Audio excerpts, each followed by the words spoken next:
A strong magnitude 5.2 earthquake occurred in the Tasman Sea 98 kilometers, 61 miles from New Zealand in the early morning of Thursday, June 19, 2025 at 2:51 a.m. local time, GMT+12.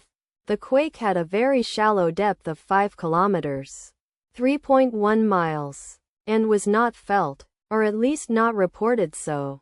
First to report, GeoNet, NZ. After 2 minutes. The earthquake occurred 12 weeks after a magnitude 6.8 earthquake had hit on Tuesday, March 25, 2025, at 2:43 p.m.